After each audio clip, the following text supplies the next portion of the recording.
Hello hi ಸ್ನೇಹಿತರೆ, welcome back to master your trade. ನಾನು Kumar. So ಇವತ್ತು ನಾನು ವಿಡಿಯೋ ಮಾಡ್ತಾ ಇರೋದು ಅಗೇನ್ ಮಾರ್ಕೆಟ್ ಕ್ರ್ಯಾಶ್ ಬಗ್ಗೆ. ಸೊ ನಾನು ಮೋಟಿವೇಟ್ ಮಾಡ್ತಾ ಇದ್ದೀನಿ ಅಷ್ಟೇ, ಟ್ರೇಡರ್ಸ್ನ, ರಿಟೇಲ್ ಟ್ರೇಡರ್ಸ್ನ ಎಸ್ಪೆಷಲಿ. ಯಾಕೆಂದರೆ ಈ ಟೈಮಲ್ಲಿ ಎಲ್ಲ ಕೂಡ ಪ್ಯಾನಿಕ್ ಆಗ್ತಾ ಇದ್ದಾರೆ. ಯಾಕೆಂದರೆ ಸುಮಾರು ಟೈಮ್ 1996 ತೊಗೊಂಡ್ರೆ ಇವಾಗೇನೆ ನಿಫ್ಟಿ ಕನ್ಸಿಕ್ಯೂಟಿವ್ 5th ಮಂತಲ್ಲಿ ರೆಡ್ಡಲ್ಲಿ ಎಂಡ್ ಆಗ್ತಾ ಇರೋದು ಸೆಲ್ಲಿಂಗಲ್ಲಿ. ಸೊ ಇದು ಆಫ್ಟರ್ 1996. ಹಾಗೆ 2008 2000 ಮತ್ತು ಈ ಥರ ಕ್ರ್ಯಾಶ್ ಆದಾಗೂ ಕೂಡ ಇಷ್ಟೊಂದು ಕರೆಕ್ಷನ್ಸ್ ಆಗಿರಲಿಲ್ಲ. ಸೊ ಇದಕ್ಕೆ ಒಂದೇ ರೀಸನ್ನು, ಸುಮಾರು ರೀಸನ್ಸ್ ಇರುತ್ತೆ. So one of the reason over valued. ನಮ್ಮದು ಇಂಡಿಯನ್ ಎಕನಾಮಿ ಓವರ್ ವ್ಯಾಲ್ಯೂಡ್ ಆಗಿದೆ. ಸೊ ಕರೆಕ್ಷನ್ಸ್ ತೊಗೋಬೇಕು. ಎಷ್ಟೋ ಸ್ಟಾಕ್ಸು ಹೈ ವ್ಯಾಲ್ಯೂಷನ್ಸಲ್ಲಿತ್ತು. ಸೊ ಎಲ್ಲ ಕರೆಕ್ಟ್ ಆಗ್ತಾಯಿದೆ. ಸೊ ಈ ಟೈಮಲ್ಲಿ ನಮ್ಮ ಕೆಲಸ ಇಷ್ಟೇ, ವೆಯ್ಟ್ ಮಾಡೋದು. ಅಷ್ಟು ಬಿಟ್ಟರೆ ಇನ್ನೇನು ಇಲ್ಲ. ಎಲ್ಲರ ಪೋರ್ಟ್ಫೋಲಿಯೋನು ಅವ್ರವ್ರ ಪೋರ್ಟ್ಫೋಲಿಯೋ ಸೈಜ್ ಪ್ರಕಾರ ಡೈಲಿ 3%, 4%, 5% ಹಿಂಗೆ ಬೀಳ್ತಾನೆ ಇದೆ.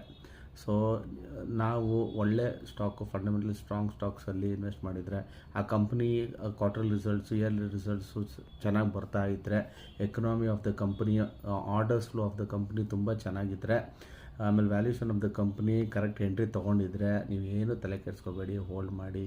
ಯಾವ ರೀತಿ ಡೈಲಿ ಲಾಸ್ ಆಗ್ತಾಯಿದೆಯೋ ಮಾರ್ಕೆಟ್ ರಿವರ್ಸ್ ಆದಮೇಲೆ ಅದೇ ರೀತಿ ನಿಮಗೆ ರಿಟರ್ನ್ಸು ಕೂಡ ಬರೋಕ್ಕೆ ಸ್ಟಾರ್ಟ್ ಆಗುತ್ತೆ. So it's a normal routine of the market cycle ಅಷ್ಟೇ. ಇದೇನು ಪ್ಯಾನಿಕ್ ಆಗೋ ಏನೋ ಅವಶ್ಯಕತೆ ಇಲ್ಲ. ಸೊ ನನ್ನ ಪ್ರಕಾರ ನಾನು ಅದನ್ನು ಹೇಳೋದಕ್ಕೆ ಇಷ್ಟಪಡ್ತೀನಿ.